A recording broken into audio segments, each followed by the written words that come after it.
Hey there, ghouls and ghosts. Welcome to Seven Scorpion Tarot. I am your host with the most, and I want to welcome you to tonight's reading. So tonight, Aries has entered the chat in the full moon. So I was thinking we'd talk a little bit about that, some of the related mythology. We'll do a little bit of tea time, talk about the hunter moon a little bit, and then we'll get into the cards, and we'll do another shadow, ego, and self reading, just because of the heavy influences that Aries in the first house have over identity. So that spread is very fitting. So got some notes as per the usual. So the name Hunter Moon, that comes from that's the full moon and fall. So that's consistently what it would be referred to. So it's a time to prepare for winter. So this would be, the time for planning and taking stock. I also have a note here for susceptible to anxiety. So that planning and, taking note of your reserves, you could potentially notice what you don't have, and that can churn up some feelings. Uh, and this would be the time to take pause, take a breath, because winter's not here yet. There's still time to get ready for it. So that's sort of a word of caution that maybe getting a little anxious, and with like the sunlight changing, um, that can be weird on us because we're basically cucumbers with anxiety. And I know it's hard on me first thing in the morning, when I first get up and it's pitch black and I'm trying to wake up for work. That's a little rough. That's a little rough. And I think that could lead to some lethargy where you might feel ill prepared for winter because you're just in the midst of trying to compete with your energy levels. So take care of yourself. So a little tea time. I'm having, is this one? Just got it. It's new. Rose Lemonade by Taylor's. They make a Scottish breakfast tea that I like, but really good. I like the hibiscus teas. I'm a sucker for those.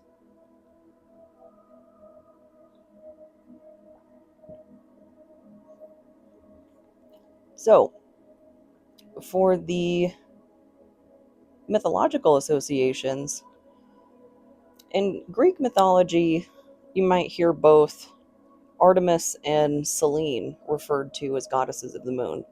It's a little bit of, um, it requires clarity because Artemis is a goddess of the moon, while Selene is the moon itself. So, an important distinction there. Some background on Artemis, and I wanted to talk about her specifically because of the hunter moon in fall, and she's the hunter goddess.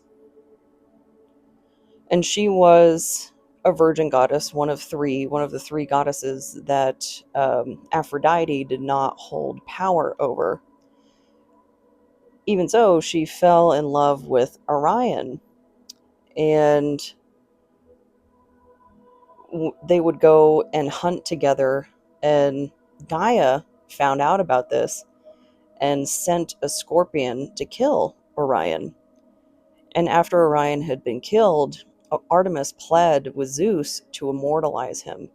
And that's how we got the constellation. I am blanking on how to pronounce this name, but it was a young hunter that saw Artemis and her nymphs bathing. She didn't take all too kindly to that because she lived, by herself with her nymphs in the forest away from man specifically. And the punishment for him viewing them naked, he was transformed into a stag and then killed by his hunting dogs. Pretty, pretty intense. Artemis certainly had a reputation for being a vengeful goddess. Didn't take all too kindly to her boundaries being encroached on. And I get it. I feel like that's a little steep, you know, being killed by his own hunting dogs. Um, but I suppose that's what you get for pissing off a goddess. And so that's something that I would not recommend. And so then we continue on to Ares, the god of war. His cult center was in Sparta, no surprise there. And it's interesting, like the way that he was perceived as opposed to Mars in Roman mythology. Because in Roman mythology, Mars was more akin to Athena, so second only to Jupiter. Whereas Ares was a destroyer and not held in the same regard as a protector like Mars was. So an interesting comparison there between the two cultures. And he was on the wrong side of the Trojan War, lost to Athena. But one of the myths that I find very interesting is his affair with Aphrodite.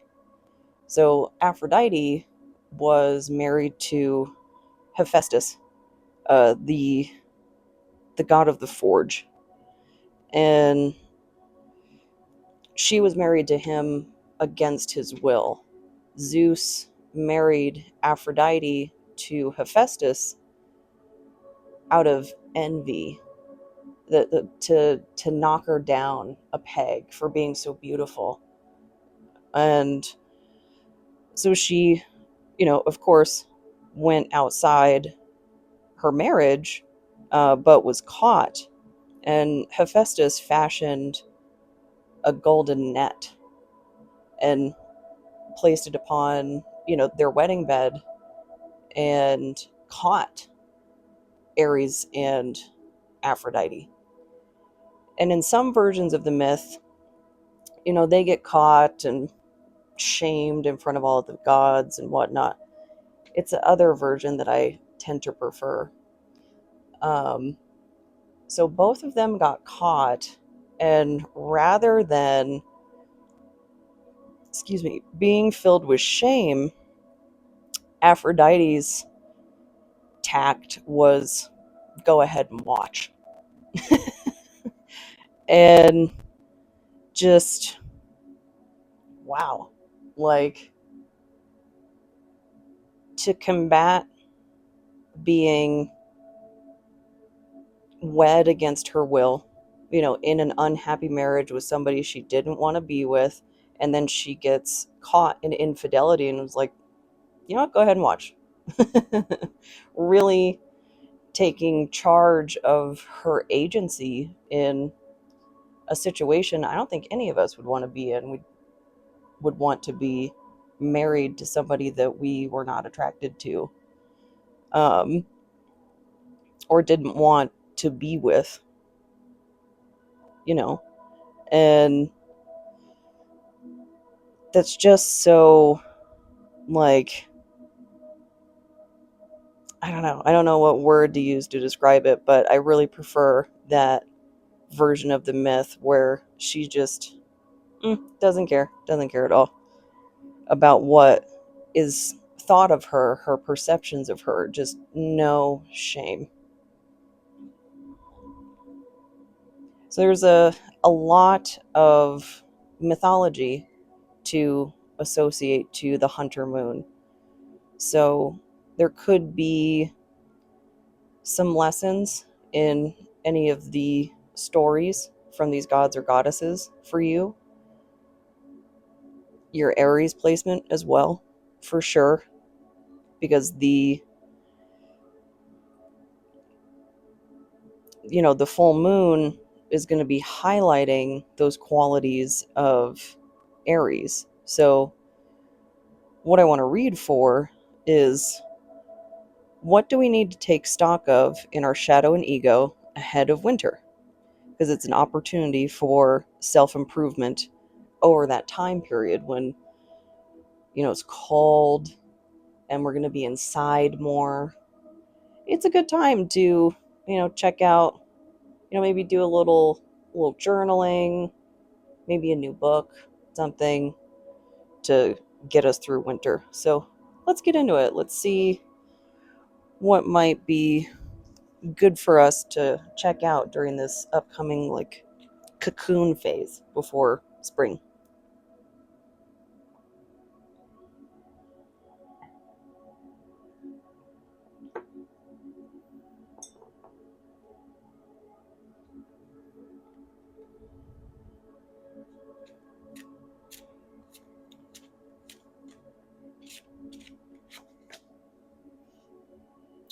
Who are you?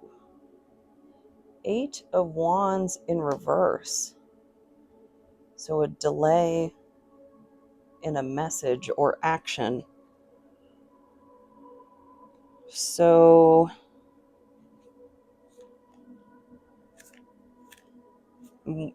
potentially whatever you'll be evaluating in either the shadow or the ego and persona side, this should wait until spring, like whatever it is.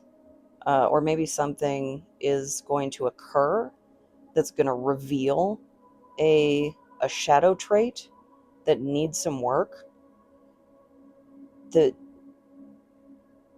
maybe you want to sit on until spring, or a conflict that you need to give some time before attempting resolution.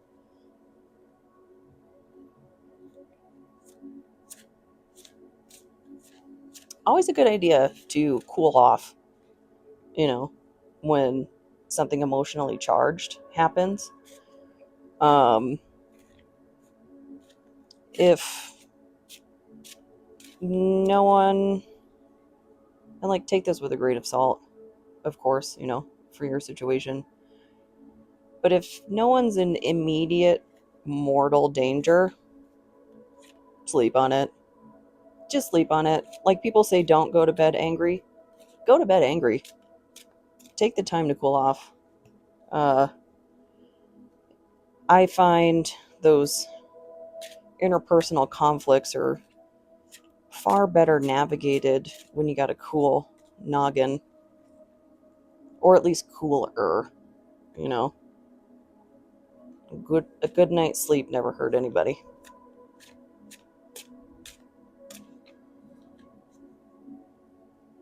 So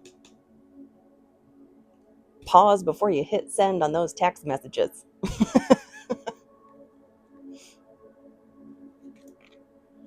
It's, what is it? What do they call it? Cuffing season. Maybe somebody's going to pop up, from your past that might deserve an earful. Just pause.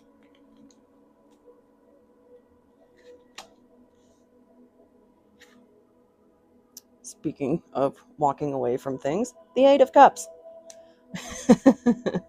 and the moon. So reinforcing the moon energy. So were you quick to react in the past? Like quick to send an FU text message in the past? Is that something you want to leave behind? Because that sounds very Aries to me. If, someone's doing you dirty and then they reach out, just hit back at them with lightning speed. Maybe leave that reactivity in the past. And I'm not saying to make excuses for people's behavior or enabling their poor behavior towards you. It just respond, not react. Or don't respond at all. You don't have to. You don't even have to send a text. Just block them. That's what the block is for. I went through a great blocking earlier this year. No regrets on that. Peace is the most expensive thing you'll ever have. So let's see. Let's get a shadow side. See what's going on here.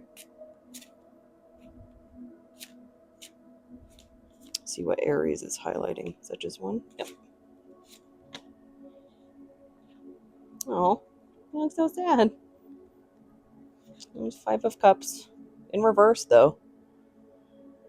So 3 prone, 3 spilled over, but 2 in the upright behind the crow where he's not looking. And you can't really see where these are pouring into on this card, but there's a river right behind him. Or her. I don't know why I called him a him. Whatever. And the directionality of the water is going both directions. So this could certainly go either way. Staying in grief, kind of living there. And then the 2 of Cups, those connections, those new opportunities float away. You're preoccupied with something that needs to be grieved. Is there something that you have yet to mourn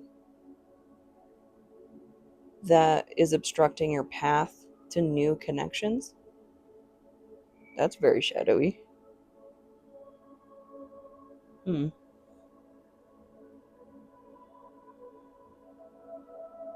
that might be hard for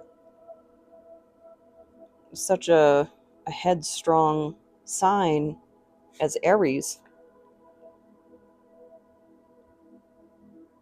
to admit that we need to grieve. That's hard. And grieving doesn't just apply to the classic examples of loss of a person, of a pet, of a friend. Your work bestie quitting, that can cause them grief. Sometimes you get super busy and at work, and that work bestie is all that gets you through that crazy busy day, and then you don't have your life raft the next time a crappy day comes around. And that can be some grief. You could be needing to grieve things from your childhood, possibly. I'm sure there's a lot of material in the shadow of things that would need to be grieved. So however that applies to you. 5 of Wands, so conflict on the outside. So a conflict of the ego, kind of what I was just saying, of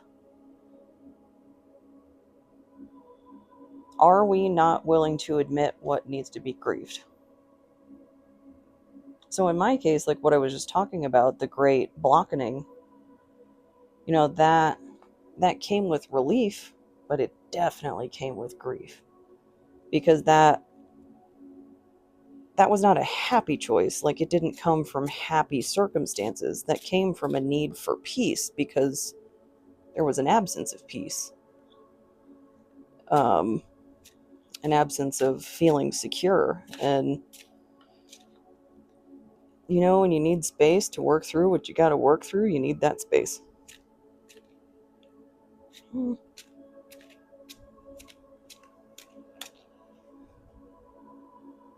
So it could be that. It could be something you did that was in your benefit that hurt. It maybe the snowy winter is the time to really sit in those feelings, because you know what they say, in order to heal it, you got to feel it, which is annoying. I was doing my best to think my way out of that. See? Ace of Swords. You cannot think your way out of grief. It's a cool card, but it looks like this crow is just like ascending. He's flying up, but in the reverse, dive into the shadow. This is like just a nosedive down into it. Like, what's really under those feelings? Gently, pace yourself.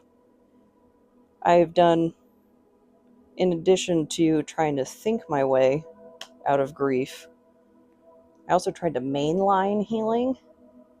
Just pace yourself.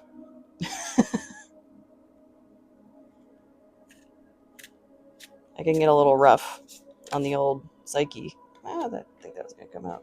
Hey, the moon! So the unknown in the persona. I refer to this position as the persona because it's like the most external point on the ego side. So that first encounter, think like your rising sign, like I'm an Aquarius rising. So this would be, my intellect would be the first quality, or one of the most prominent qualities that people would notice about me, like right up front. And then the Pisces sun is hiding out somewhere in here. Then my Capricorn moon is over here.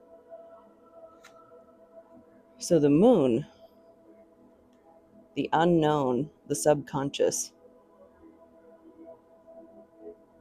This is very emotional for Aries. But in order to really integrate that fall, that identity, to go through the process of individuation and bring all these parts together, you got to get into your feelings. And unknown results come from that, and not unknown bad. Like, it's scary to go through these healing journeys and face this pain, like experiences that I had 20, 30 years ago, and I'm just starting to talk about it. Like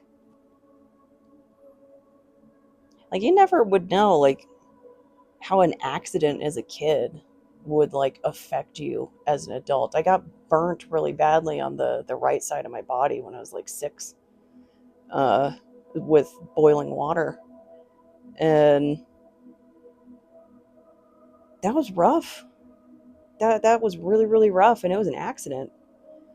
Uh, that doesn't change how traumatizing it was to, poor little 6-year-old me. And there's still times like when I'm in the kitchen and I get like tense. I get like nervous. These are things that need to be talked about and need to be grieved. Like,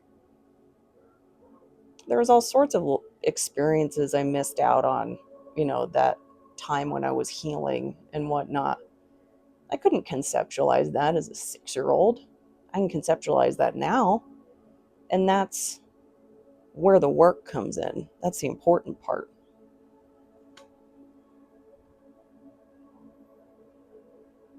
It sucks that you have to do it, but you got to do it. It's a bummer. Don't neglect the need for a support network. And not just in the mental health realm, but to get you out of the house, you know what I'm saying? Like, go to a concert, go hiking, go axe throwing. Super fun. Not like you don't need to be the fittest person in the world to do that. And it's not super expensive, at least not where I went. And it seems to be gaining in popularity. So that's a really integral part of your support network, is making you feel like human and not just living in mental health land, because I have a tendency to do that. So let's grab this side. It's a Moonology card.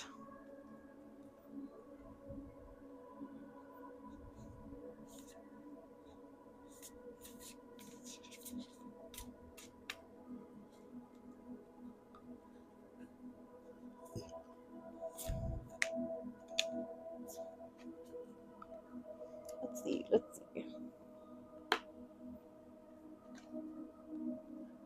Your dreams need a practical plan. Always good advice. Full moon in Taurus. Very Taurian. I want to see what the book says about this. I mean, I think that's pretty straightforward, but I don't know. And it's green and pink, very, very spring-like. So maybe this is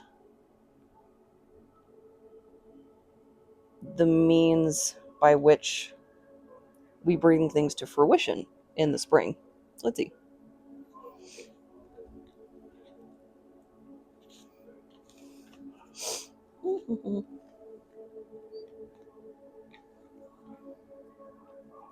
Sometimes you need to weave a bit of magic, and sometimes you need to be practical. And sometimes you need to find a combination of the two. This card suggests that this is where you are now. You need to use the laws of attraction to draw in what you want by imagining it, expecting it, welcoming it, but you need to balance that with taking down to earth steps towards your goals. This isn't about wishing on the moon and hoping for the best. It's about making something like a list of bullet points about how to achieve your dreams. If you're asking about money, this card heralds a change of financial fortunes depending on both your past actions and what you're expecting and therefore attracting. Attune to the moon. Write down 10 things that you know are wonderful about you. Additional meanings for this card. Laziness could explain your current situation. If so, change that and own it. I don't like the word laziness. I'm going to go with lethargy, given the time of year and the um, proclivity, susceptibility to seasonal affective disorder. Be kind to yourself. Chasing money doesn't work. You need to chase a dream. Jealousy or envy create negative energy and attract negativity. More exercise is called for. I think that's a good idea before it gets too cold. The teaching. The full moon in Taurus is a time to get back to earth, to get grounded, to work through any negative feelings you've been dealing with, and to find a balance between being passionate and being overly intense. Money issues may come to a head at the time of the full moon in Taurus, but you can take this card as a sign to pay more attention to your cash flow no matter when you draw it. So for timing, because of the color scheme, I'm thinking that's reinforcing spring, and also whenever the next full moon in Taurus is. And in regards to the laws of attraction, your brain doesn't know the difference between it happening and you envisioning it. So if you think as if something you want to happen has already occurred, that's what your brain will believe is happening. So it helps shift your mindset into, I'd say, a more constructive way of thinking. And it can help you, I think, brainstorm concrete steps towards your goals. Because you got to go get destiny. Destiny's not going to come get you. And let's get this side.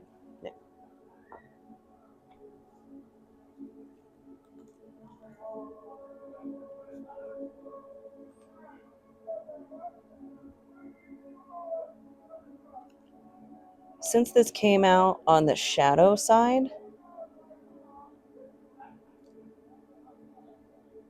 potentially there's something in your shadow that's getting in the way of whatever your dream or aspirations are.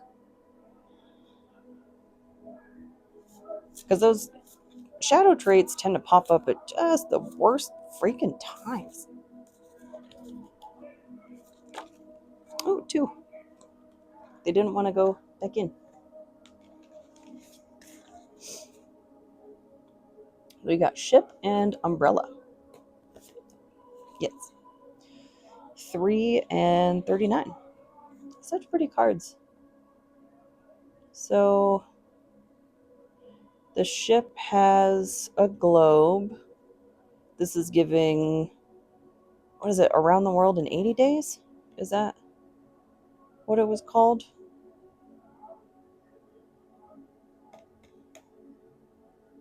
I think that was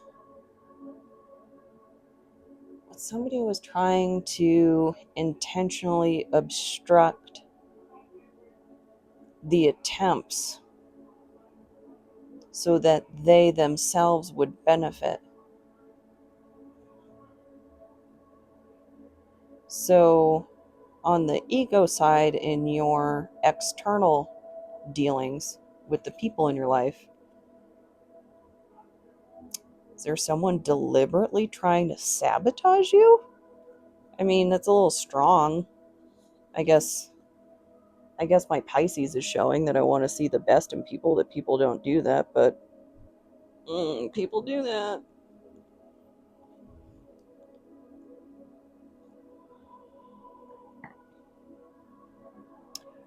So the umbrella card, lots of butterflies, so another reference to spring, and it looks like it would presently be fall here based on the way the leaves look.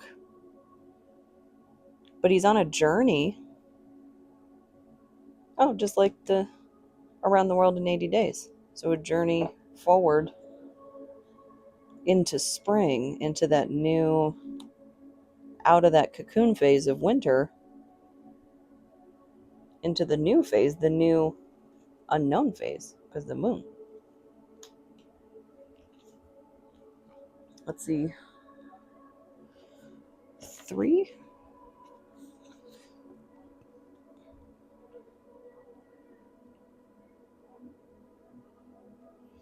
So travel, long distance, trade, long-term commitment, and commerce. The whole wide world is out there waiting to be explored. Action precedes adventure. Throw yourself into the experience with confidence and wide-eyed enthusiasm. Armchair explorers only live vicariously, excellent song by Tool, through the experience of the true adventurers, whether due to fear or lack of opportunity. The ship sails without you if you are unwilling to jump on the ride. I always have to stop on the word vicarious because I learned that word through Tool. So, uh, maybe there's something in the lyrics in that for you, but this is referencing, you know, the action then adventure, and this right now in the Hunter Moon is the planning phase. Don't skip the planning phase, especially if you're getting in a hot air balloon. Really important. Seize the umbrella.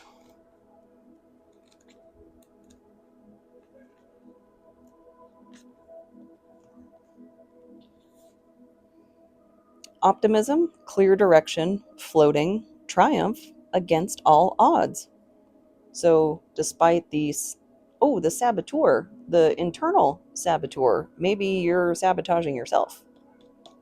So, overcoming that in your shadow, despite its better abilities. And that's a really difficult part of the ego to overcome. So, warm winds catch the open canopy of an umbrella.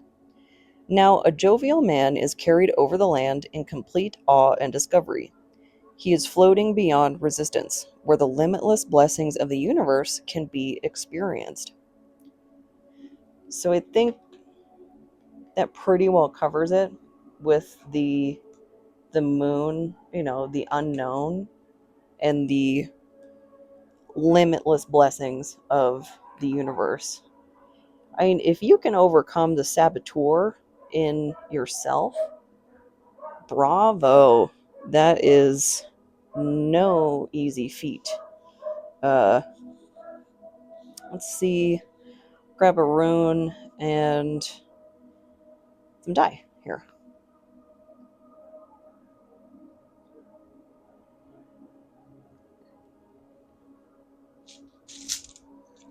So I want to grab a rune just to get kind of that pull through energy, like maybe through a thread through things.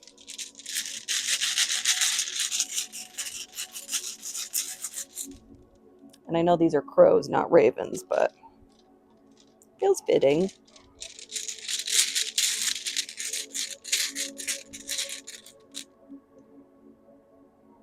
Isa, the pause, ice. So in Norse mythology, um, ice was one of the primordial elements in addition to like fire and water.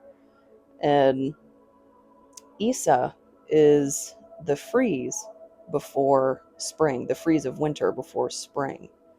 So this energy might be out here to the right. It's where we're headed. Or no, we're headed to spring. So we're in our planning phase, heading into the pause to arrive at spring. There we go. That's right. Let's see if the book has anything else I want to mention.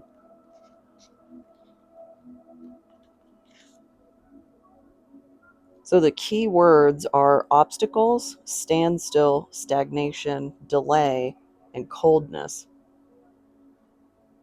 I'm going to go off script for this one just because it feels like it's not a pause we're not anticipating. Like we're in the Hunter Moon. We're getting ready for winter, so we know winter is coming. And winter's not a bad thing. I love winter. Uh my like when I need to bring the nervous system down, I like to do a visualization exercise. And what I like to envision is like a cold, fresh, snowy night. Like, when the sky is kind of purple. It's got that fresh snow smell. Nobody has stepped on it yet. And it muffles the ambient sound and just that air coming into your lungs, leaving back in. It's so calming. It's so quiet. And I just love that chill, the chill in the air. I cannot wait for it. My ideal temperature is like 50 degrees. I'm not going to survive global warming.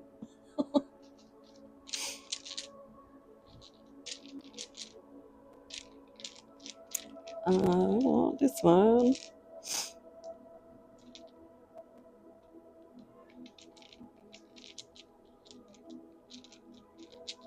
And this one. And that one.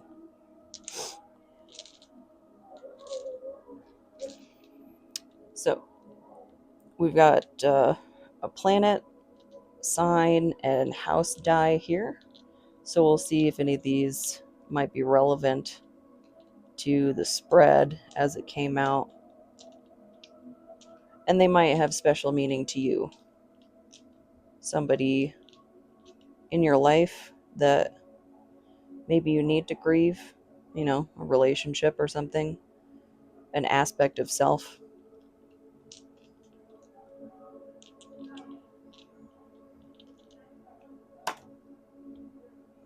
Fourth house. Who is that?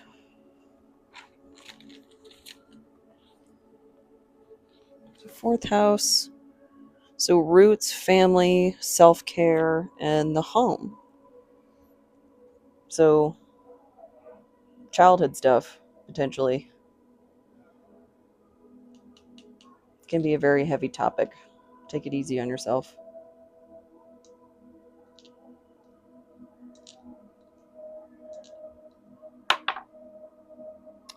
Who are you? Saturn? Or is that Jupiter? That looks like Jupiter. So Zeus.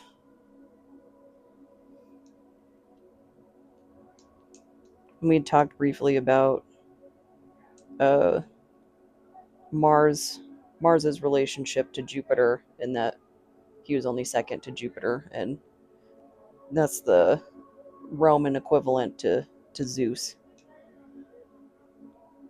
So Jupiter was a classic ruler of Pisces, and now Sagittarius. So either of those placements, or wherever you have Jupiter. My Jupiter placement is pretty sure in Taurus. I think that's right. That sounds right. Aquarius. So this could potentially be some timing here. Mid-November, when Pluto moves out of Capricorn into Aquarius. So about a month from now, maybe that's a target for your planning. So, because planning has to eventually end and then get into the execution phase. So, the planning, the reflection, the action, because he's over here flying over in the spring side, and so is the ship. This is where all the action is. And the upright too, because these were reversed. These two are upright. So that reflection, introspection period may be unblocking these things to set you free, to set you on your path, whatever this journey is that you're headed on. This feels like an important step towards the next phase of wherever you're headed.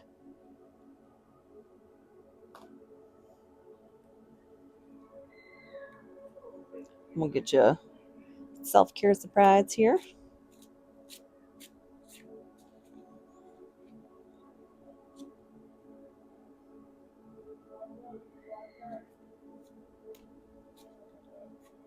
There's a lot of reflective things that you can do that aren't necessarily journaling. Like, if that doesn't work for you, I think journaling is a great exercise, but write poetry, um, a, a short fictional story. Knitting is really easy to pick up. Uh, the your local craft store probably has some sort of yarn on sale, and cheap knitting needles. It's not terribly expensive to get started with that, and it's easy to do. you know if you're dealing with chronic pain, something like that, lean up on a heating pad, cook the back a little bit. It's a nice way to relax. And with some music, Ariel's System of a Down. You should definitely knit to System of a Down. I've done it. It's awesome. This is a really good song. Really cool, interesting music video as well. He just recently, the lead singer, Serge, just recently put out a book that I've got it on Audible.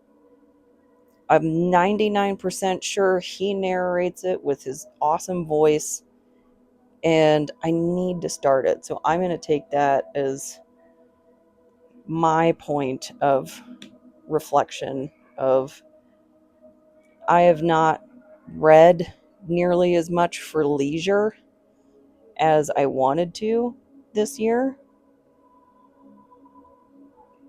I can always start today. So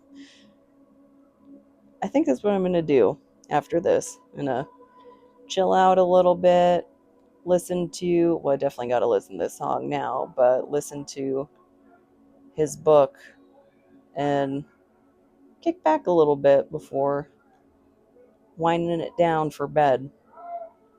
So, overall, I think there's a lot of material here to think about, and I hope it helps.